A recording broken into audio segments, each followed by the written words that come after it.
हाँ जी, good morning. तो आज अपन एक नया टॉपिक को लेके चल रहे हैं और उसका नाम है सब्जेक्ट वर्ब एग्रीमेंट। तो पहले बात करते हैं कि सब्जेक्ट वर्ब एग्रीमेंट होता क्या है। ये टॉपिक है वो ग्रामेटिक जो ग्रामर में है वो क्यों आया है और इसकी जरूरत क्या हमें क्या आवश्यकता पड़ गई है कि सब्जेक्ट वर्ब एग्रीमेंट है वो हमें पढ़ना पड़ रहा है। तो एक बार देखिए, टॉपिक के नाम से आपको पता चल रहा है कि जो सब्जेक्ट है और जो वर्ब है उन दोनों का क्या होना चाहिए, आपस के अंदर एग्रीमेंट होना चाहिए, दोनों के आपस में सहमति होनी चाहिए। एग्रीमेंट का मतलब ही होता है सहमति करना या फिर सहमति देना।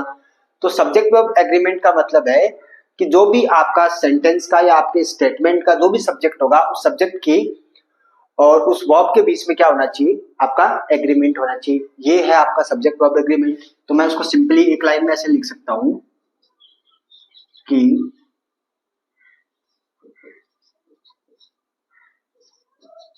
Agreement of a subject with its verb. मैं सिंपली आपको ये समझाने की कोशिश कर रहा हूं कि एक्चुअली जो टॉपिक है वो क्या है। वो ये है और उसको मैंने एक लाइन में लिखा है कि agreement of a subject with its verb, कि एक सब्जेक्ट का जो अपनी वर्ब के साथ है, सब्जेक्ट का इट्स का मतलब क्या है, इट्स ये किसके लिए है यहाँ पे, सब्जेक्ट के लिए। कि सब्जेक्ट का है वो वर्ब के साथ में क्या होना चाहिए, तालमेल बैठना चाहिए, एग्रीमेंट होना चाहिए।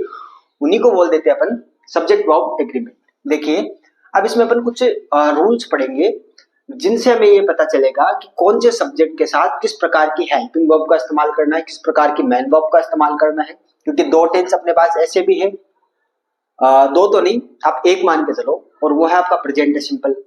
क्योंकि प्रेजेंट सिंपल में क्या अपन पढ़ते हैं कि जो प्लूरल सब्जेक्ट होते हैं उनके साथ अपन एच एस नहीं लगाते, और जो प्लूरल सब्जेक्ट नहीं होते हैं, सिंगुलर सब्जेक्ट होते हैं, उनके साथ अपन एच एस लगाते हैं। तो वो भी एक कंफ्यूजन यहाँ पे रहता है। तो अपन एक बार रूल वाइज इसकी बात करेंगे। देखिए, मैं एक बार रूल नंबर एक की बात कर रहा हूं। एक बार आपका रूल नंबर फर्स्ट है वो क्या है कि यदि मान लीजिए कोई भी एक नाउन है, ठीक, और प्लस बीच में आपका एंड हो और फिर एक आपकी नाउन हो। नाउन से आप समझ रहे हो, नाउन का मतलब संज्ञा। संज्ञा क्या होती है, अब सीधी सी डेफिनेशन ये समझ लो संज्ञा की। इसकी संज्ञा की डेफिनेशन होती है कि जो भी इस वर्ल्ड में एग्जिस्ट करता है, जो भी इस दुनिया में है, वो सारी क्या है, संज्ञाएं। कहने का मतलब कि एंड के लेफ्ट में कोई नाउन, एंड के राइट में कोई नाउन है, ठीक है। और इसी प्रकार से आगे आपकी जो हेल्पिंग वर्ब है या जो मैन वर्ब है वो आपको फिलअप करनी होती है, ठीक है। जैसे प्रेजेंट सिंपल होता है तो उसमें मैन वर्ब फिलअप करनी होती है आपको, सीधी उसमें हेल्पिंग वर्ब नहीं होती है। तो इस प्रकार से मैं लिख सकता हूं आगे आपका स्टेटमेंट है वो कुछ भी हो, उससे अपन को लेना देना नहीं है। इस वाले टॉपिक में अपन बात करेंगे वो यहां तक की ही करेंगे, सब्जेक्ट और वर्ब। क्योंकि अपन का अपना जो टॉपिक है वो भी सब्जेक्ट वर्ब एग्रीमेंट है, तो सब्जेक्ट और वर्ब से आगे अपन जाएंगे। बस यहां तक अपन बात करेंगे। देखिए ये क्या होता है, देखिए कोई एक नाउन है, उसके बीच में एंड आ रहा है और कोई उसके आगे दूसरे नाउन आ रही है, तो उसके बाद में ये वाला जो पोर्शन है वो अपन को फिलअप करना होता है एग्जाम में। मैं एग्जाम की दृष्टि से साथ में बात कर रहा हूँ। देखिए मैं एग्जाम्पल लिखता हूँ। कोई मैंने कहा कि रमेश एंड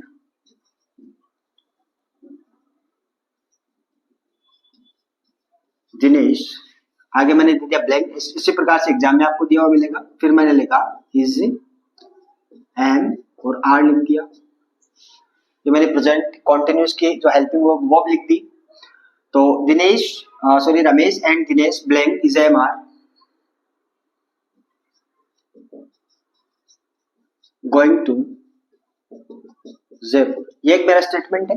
इस प्रकार से आपको फिलअप करना है। तो आपने ध्यान से देखा कि रमेश है वो अपनी एक नाउन है, बीच में आपको एंड मिल गया कनेक्शन के लिए, फिर एक दिनेश है, फिर वो अपनी नाउन है, ठीक है। ये दो चीजें अपन को मिल गई।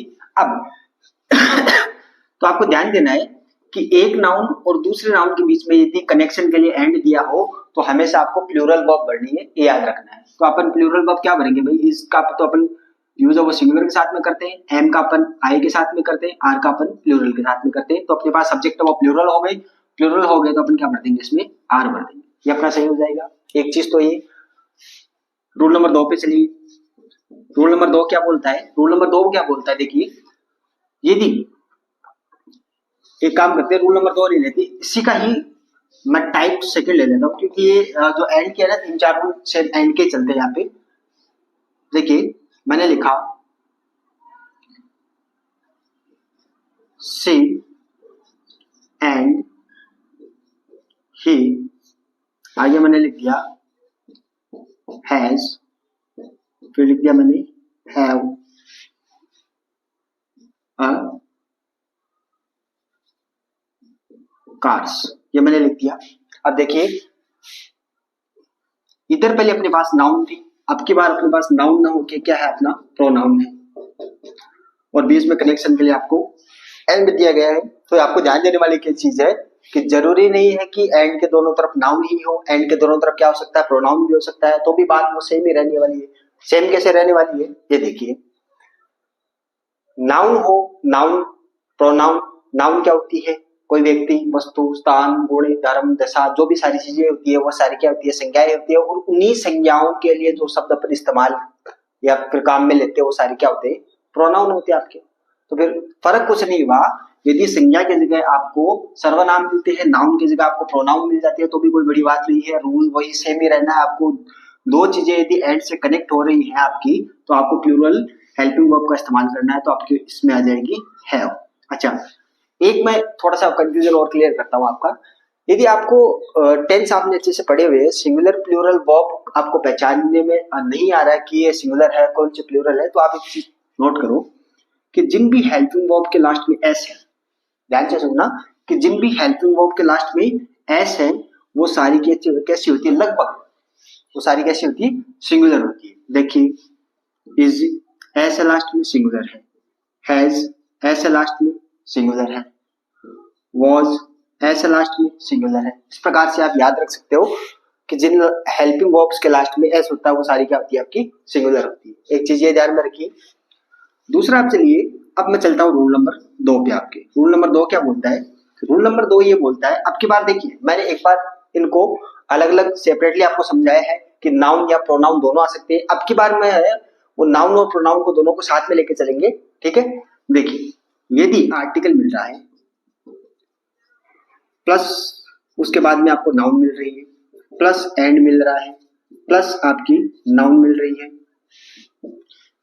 तो भी आपको क्या करना है उसमें, यहाँ पे आपको वर्ब भरनी है, और वर्ब कैसी भरनी है वो आपको ध्यान देना, वो आपको भरनी है सिंगुलर। एग्जाम्पल से समझिए इस चीज को। एग्जाम्पल लिखा मैंने, the minister and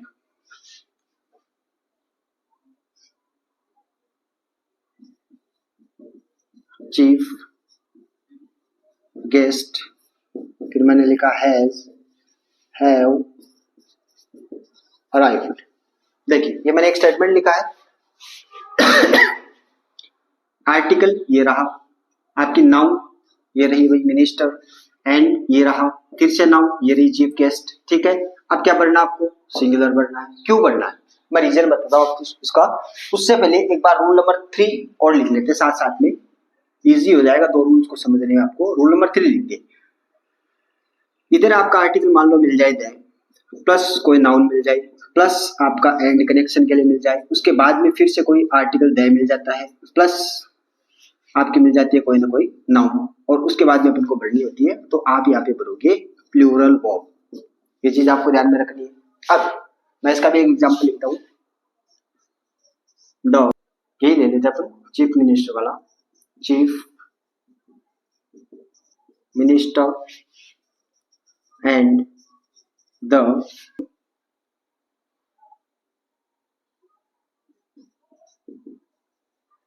prime minister, और फिर मैंने ब्लैंक छोड़ दिया, आपको हैज या हैव दे दिया, और उसके बाद में मैंने लिख दिया अराइव। अब देखिए ध्यान से, मैंने दो रूल लिखे, एक पे मैंने कहा कि पहले आपको कोई ना कोई आर्टिकल देगा, उसके बाद में आपको नाउन देगा, नाउन के बाद में कनेक्शन के लिए एंड देगा, और एंड के बाद में आपको मिलेगी फिर से नाउन, और फिर आपसे पूछेगा कि क्या भरना है, तो आप भरोगे सिंगुलर। जैसे आर्टिकल आपका द है, नाउन आपकी मिनिस्टर है, फिर आपका एंड आ गया, और उसके बाद में नाउन के बाद में फिर नाउन आ गया आपका चीफ गेस्ट। अब आपको क्या भरना है सिंगुलर। सिंगुलर कैसे भरना है, कारण क्या है सिंगुलर भरने का, कारण ये है कि यदि दो नाउन आपको एंड से जुड़ी हुई मिलती है और उनके पहले, एक के पहले आपको आर्टिकल मिलता है, तो इसका सीधा सा मतलब होता है कि ये दोनों व्यक्ति है वो अलग अलग नहीं है, ये दोनों व्यक्ति एक ही एक। मेरा कहने का मतलब है कि जो मिनिस्टर है, मिनिस्टर के पहले आपको यदि द मिला है तो ये मिनिस्टर ही है, वही चीफ गेस्ट है, यानी कि ये जो मिनिस्टर है वही चीफ गेस्ट बन के आ रहा है। इसका मतलब दोनों व्यक्ति अलग अलग, सॉरी दो व्यक्ति नहीं है, यहाँ पे एक ही व्यक्ति की बात हो रही है और एक व्यक्ति की बात होती है, मैंने हैज भर दिया। दूसरा, पहले मैंने लिखा कि आर्टिकल द आ जाए, उसके बाद में आपको नाउन मिल जाए, फिर कनेक्शन के लिए एंड मिल जाए और उसके बाद में आपको आर्टिकल द मिल जाए और उसके बाद में फिर से आपकी एक नाउन आ जाती है। इसका मतलब क्या हुआ, जैसे देखिए चीफ मिनिस्टर, इसके पीछे द लगा हुआ है, प्राइम मिनिस्टर और उसके पीछे द लगा हुआ है। इसका मतलब अब की बार जो दोनों व्यक्ति है ना वो दोनों सेपरेट है, दोनों अलग अलग व्यक्ति है। ये दोनों व्यक्ति एक नहीं है, दोनों व्यक्ति अलग अलग है। अलग अलग व्यक्ति है तो कितने व्यक्ति हो गए, दो व्यक्ति हो गए। दो व्यक्ति हो गए तो आपको क्या बढ़ना है, उसमें हैव भर देना है। ये आपका क्लियर हो गया, हैव। बात समझ में आई मेरी? ये आपके रूल्स हो गए 3, ये एंड के रूल हो गए। अब देखिए रूल नंबर 4 देखिए, कुछ फ्रेज ऐसी होती है जिनके अंतर्गत ऑब्वियसली एंड जुड़ा हुआ मिलेगा आपको, लेकिन वो प्लूरल नहीं काउंट की जाएगी, वो सिंगुलर होती है। जैसे मैं कुछ लिख रहा हूं, जैसे मैंने लिखा horse and carriage, fish and rice, एक मैंने लिख दिया आपका राइस एंड कड़ी, एक मैंने लिख दिया आपका अप्स एंड डाउन्स। और भी ऐसी कुछ फ्रेजेस होती हैं जैसे दाल एंड बाटी, इस प्रकार से। तो मेरी बात समझ रहे हो आप? ध्यान देना एक बार, मैंने पहले लिखा आपका कि हॉर्स एंड कैरीज, बीच में एंड लगा हुआ है, अगल बगल में दोनों तरफ क्या है आपकी नाउन दी गई है, लेकिन अपन इनको सिंगुलर काउंट करते हैं। काउंट क्यों करते हैं? क्योंकि ये आपस में मेल की चीजें होती है, ये आपस में क्या करती है, मेल खाने वाली। जैसे हॉर्स एंड कैरीज का मतलब होता है कि घोड़ा गाड़ी, अकेला घोड़ा गाड़ी, घोड़ा गाड़ी दोनों साथ साथ में। फिश एंड राइस, मछली और चावल, ये खाने की चीज। राइस एंड कड़ी, चावल दाल हो गई आपकी। अप्स एंड डाउन, उतार चढ़ाव, ये कुछ चीजें अपन साथ साथ में बोलते हैं जो अपन सिंगुलर में ही काउंट करते हैं, भले इनके बीच में एंड लगा हो, उससे कोई फर्क नहीं पड़ता। दाल एंड बाटी, जैसे मैं एग्जांपल लेता हूं उसका, इसी का ले लेता हूं मैं, दाल एंड बाटी, फिर मैंने दे दिया आपका is an are a famous dish of Rajasthan. ये मैंने लिख दिया स्टेटमेंट। एक मैं और लिख देता हूं, जो मैंने लिखा अप्स एंड डाउन्स, फिर मैंने लिखा इज और फिर आपका आर कॉमन इन लाइफ। देखिए दो मेरे पास स्टेटमेंट है। मैंने कहा कि dal and baati a famous dish of Rajasthan, की राजस्थान की जो प्रसिद्ध डिश है, खाने की जो चीज है वो क्या आपकी दाल और बाटी। तो इन दोनों को साथ में काउंट करेंगे तो अपन क्या कर देंगे, इज लगा देंगे, आर नहीं लगाएंगे। ध्यान रखना इन चीजों को आर में काउंट नहीं करना, आपको प्लूरल में काउंटिंग आपको नहीं करना है। दूसरा मैंने लिखा कि अप्स एंड डाउन्स, उतार चढ़ाव, कॉमन इन लाइफ, कि जीवन में उतार चढ़ाव है वो आते रहते हैं, जीवन में वो सामान्य चीजें हैं, तो उसके लिए अपन क्या लगाएंगे, इज का प्रयोग करेंगे। ये चीज आपको समझ में आई? ये आपके रूल है वो 4 एंड के क्लियर हो गए साहब। इतनी मेरी बात समझ में आई? एंड के 4 नियम हो गए, अब इनको ध्यान से पढ़ लीजिएगा। अब चलते अपन नेक्स्ट, देखिए चलते रूल नंबर 5 की तरफ। रूल नंबर 5 के आपका कुछ मैं वर्ड्स लिख रहा हूं, जैसे ऑल, मैंने लिखा many, both, few, a few, the few,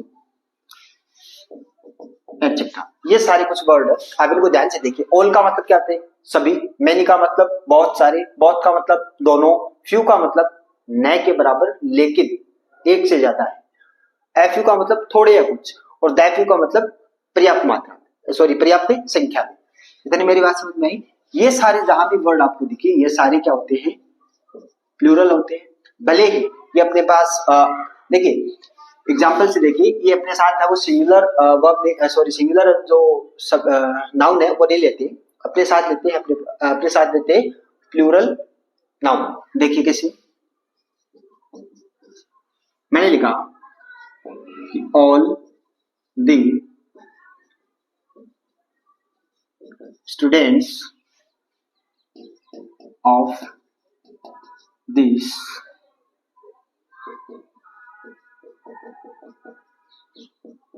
institute is are good. जैसे मैंने कहा कि ऑल द स्टूडेंट्स, अब देखिए ये आपका ऑल मिल रहा है, ऑल के बाद में प्लस क्या मिल रहा है आपको, स्टूडेंट मिल रहा है। क्या आपको मिल रहा है, स्टूडेंट्स। मैंने क्या बोला कि ये सारे जो वर्ड है ना वो अपने साथ क्या लेते हैं, प्लूरल नाउन लेते हैं, ठीक है। और प्लूरल नाउन से आपको प्लूरल नाउन से लेना देना नहीं है, आपको लेना देना इन शब्दों से, इन वर्डों से, इन शब्दों के साथ खेलना आपको। ऑल, मेनी, बहुत, few, a few, that few, ये सारे कहीं भी मिल जाए, आपको कुछ नहीं करना, आपको सीधा प्लूरल बढ़ना है बस। इतनी मेरी बात समझ में आई। लेकिन अब चलते हैं अपन नेक्स्ट रूल की तरफ। रूल नंबर अपना 6 क्या बोल रहा है, 6 नंबर रूल ये बोल रहा है कि यदि आपको मिल रहा है मेनी, सॉरी हाँ मेनी ए और ए तो आपको बढ़ना है सिंगुलर। ये क्या बात हुई, देखिए अपन ने ऊपर क्या पढ़ा था कि मेनी जहां भी आपको दिखे प्लूरल वर्ब उसका इस्तेमाल आपको करना है। लेकिन यहाँ पे मेनी के बाद यदि आपको ए या ए एन, ये दो आर्टिकल जहां पे भी आपको मिल रहे हैं मेनी के साथ में, ये क्या आपके आर्टिकल है। यदि आपको कहीं ना कहीं मिल रहे हैं मेनी के साथ में तो आपको सिंगुलर वर्ब बढ़नी है, क्योंकि ये ए और ए एन दोनों साथ मिलकर क्या करते हैं, ये सिंगुलर का सेंस देते हैं दोनों आपस में। देखिए एग्जाम्पल, मेनी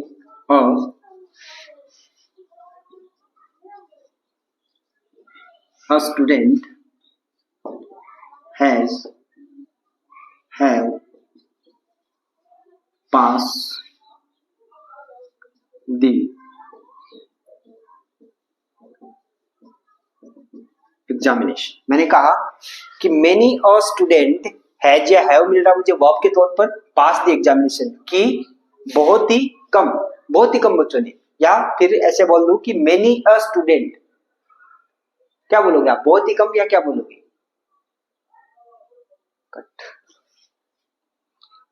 देखिए ये मैंने स्टेटमेंट लिखा है कि मेनी अ स्टूडेंट, तो आपको मेनी मिल रहा है, मेनी के बाद में आपको क्या मिल रहा है, ए मिल रहा है। बस आर्टिकल को आपको ध्यान रखना है, यदि केवल आपको मेनी मिल रहा है तो आप उसमें क्या करोगे, प्लूरल वर्ब करोगे। यदि आपको मेनी के साथ में ए या एन में से कोई चीज दिखाई दे रहा है तो आप क्या करोगे, इसमें सिंगुलर वर्ड दोगे, जैसे हैज। अब ए एन का सिस्टम देखिए, यदि यहाँ पे मैं कोई ऐसा वर्ड ले लूं जो अपन आर्टिकल पढ़ते हैं उसमें क्या पढ़ते हैं कि जो भी वोवल साउंड वाले होते हैं उनके साथ अपन ए एन लगाते हैं, और जो भी कॉन्सोनेंट साउंड वाले उनके साथ अपन ए लगाते हैं, ये चीज है। तो यहाँ पे यदि वोवल साउंड वाला कोई आ रहा है तो आपको पहले ए एन मिलेगा, यदि कोई कॉन्सोनेंट साउंड वाला यहाँ पे आ रहा है तो आपको ए मिलेगा नाउ, ठीक है। जैसे मैंने स्टूडेंट लिखा था तो स्टूडेंट में क्या था, एस है तो क्या आपका ए आ जाएगा, इस प्रकार से, ठीक है। रूल नंबर 7 की बात कर रहा हूं। मेरा जो अगला वर्ड रहेगा वो रहेगा आपका much.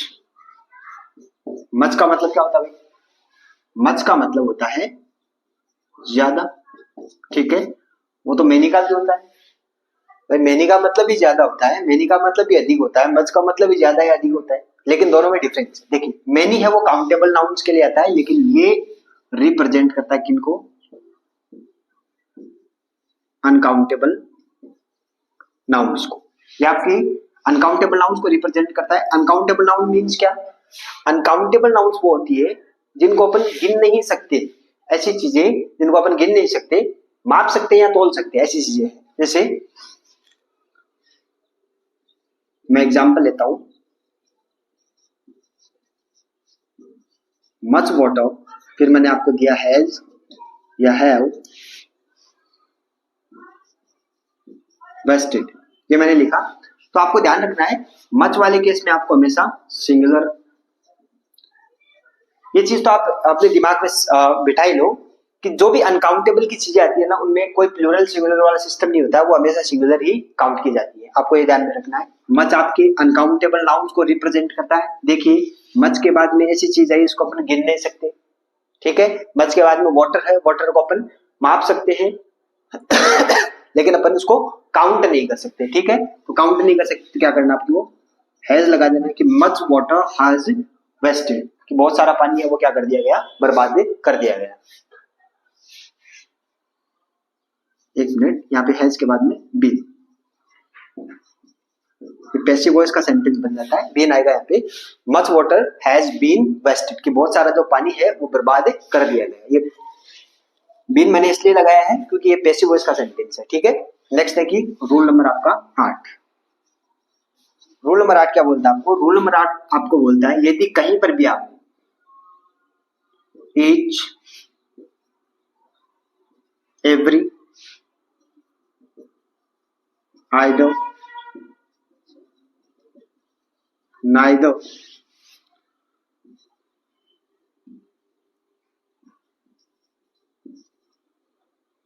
everybody, none, no one, nobody या वन ऑफ दैट। यदि देखिए रूल नंबर 8 क्या बोल रहा है कि यदि each, every, either, neither, everybody, no, none, no one, nobody, on,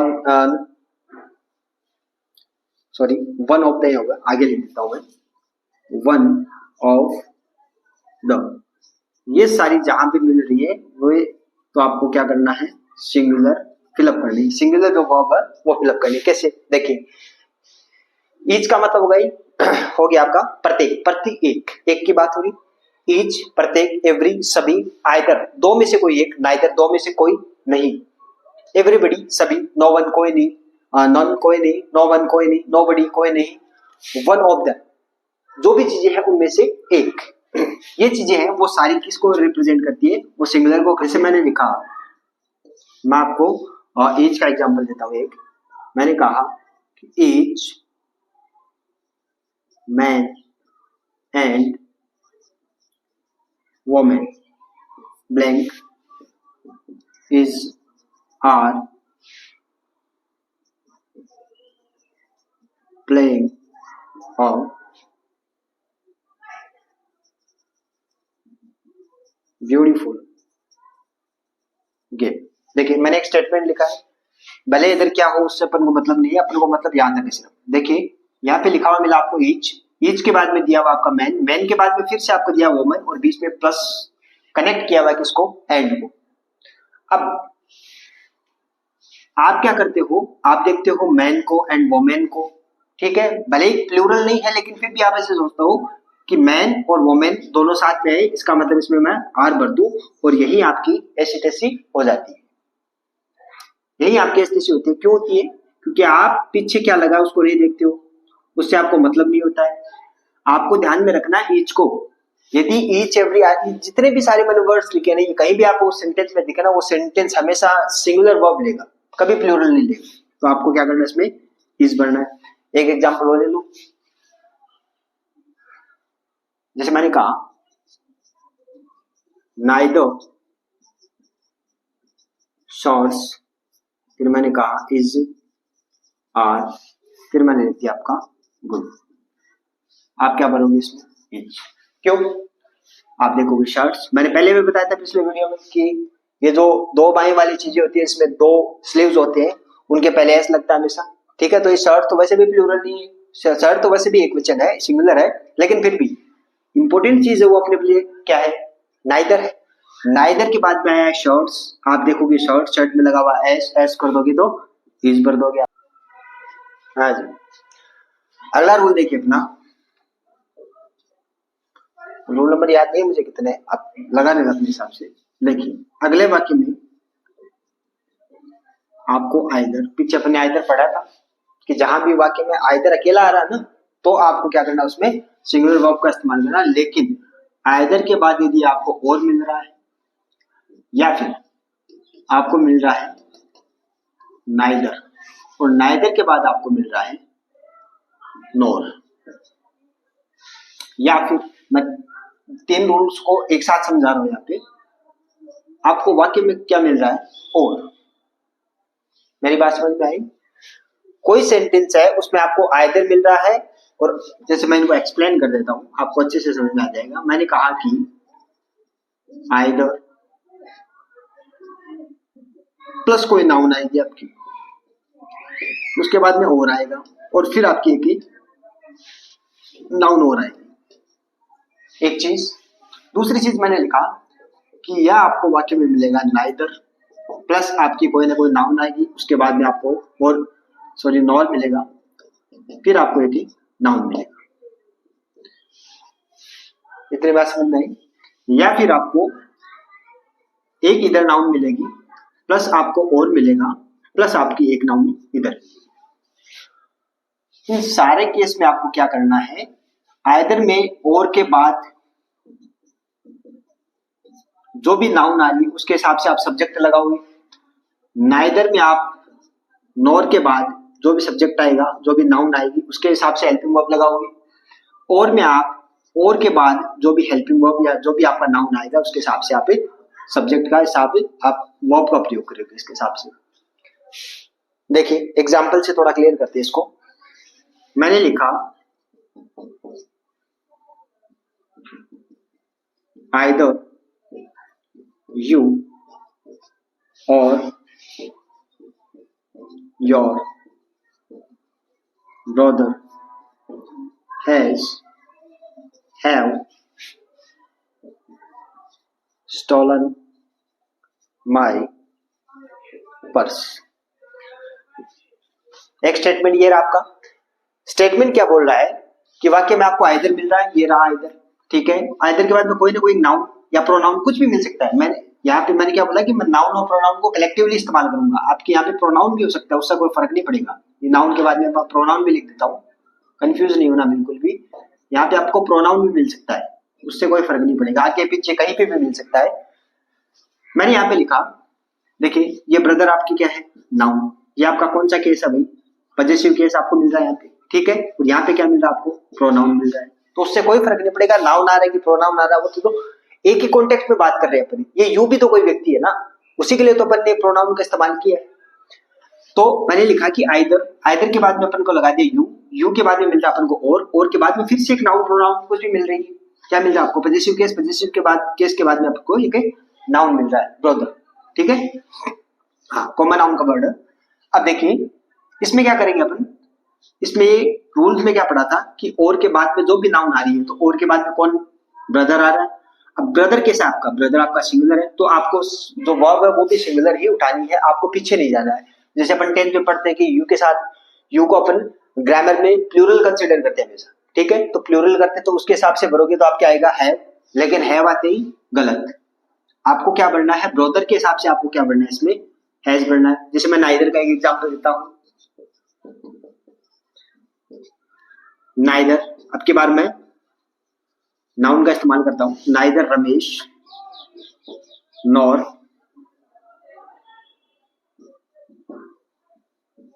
Dinesh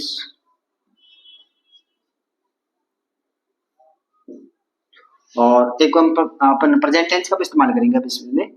neither Ramesh nor Dinesh goes to, sorry यहां पे देते अपन टेक्स टी। देखिए एक जनरल सा स्टेटमेंट मैंने लिखा है, जिसमें मैंने लिखा कि नाइदर रमेश, ना तो रमेश, नॉर दिनेश और ना ही दिनेश। टेक या टेक्स आपकी क्या है, ध्यान दीजिए। यदि आप प्लूरल सब्जेक्ट को आप प्लूरल बना रहे हो तो आपकी मैन वर्ब की फर्स्ट फॉर्म है उसके लिए प्रेजेंट सिंबल में। यदि आप सब्जेक्ट को सिंगुलर मान रहे हो तो ये आपकी मैन वर्ब की फर्स्ट फॉर्म के साथ में क्या लगा हुआ है, एस या एस मैंने जोड़ रखा है। इतनी मेरी बात समझ में आई। ये कॉन्सेप्ट कहाँ क्लियर करते हैं अपन, ये करते हैं प्रेजेंट सिंपल में।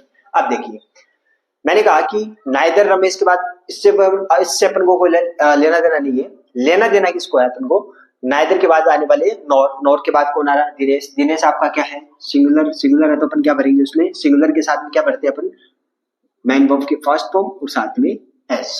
इतनी मेरी बात समझ में आई, ये क्लियर हुआ, ठीक है। एक और वाला एग्जांपल और देता हूं। मैंने कहा कि सुरेश और हिज सिस्टर्स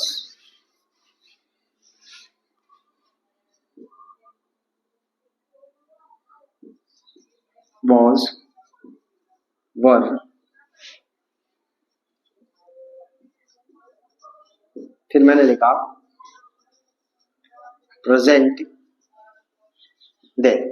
मैंने लिखा कि सुरेश और हिज सिस्टर्स। अब इसका मतलब और का, देखिए और का मतलब क्या होता है, या।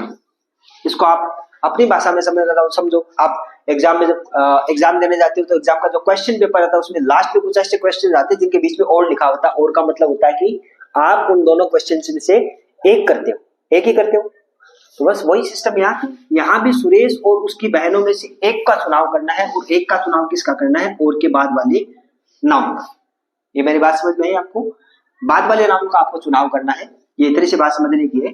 तो सुरेश से अपने को यहाँ पे कोई लेना देना नहीं। सुरेश के हिसाब से वर्ब आएगी नहीं, वर्ब आएगी वो सिस्टर्स के हिसाब से आएगी, और सिस्टर्स क्या है यहाँ पे, प्लूरल है, और प्लूरल है तो आप वर्ब भी कौन सी भरोगे, प्लूरल, तो आप भरोगे वर्ब। सुरेश और उसके बहनें वर प्रेजेंट देर, वहां पर मौजूद थी, वहां पर उपस्थित थी। ये मेरी बात क्लियर हुई। ये आपकी बात किसकी हो गई, आइदर और की, नाइदर नोर की, और केवल और की। ये तीन चीज क्लियर हो गई। अब चलते अपन नेक्स्ट में। नेक्स्ट मैं बात करता हूं किसकी, आपके बोथ एंड की।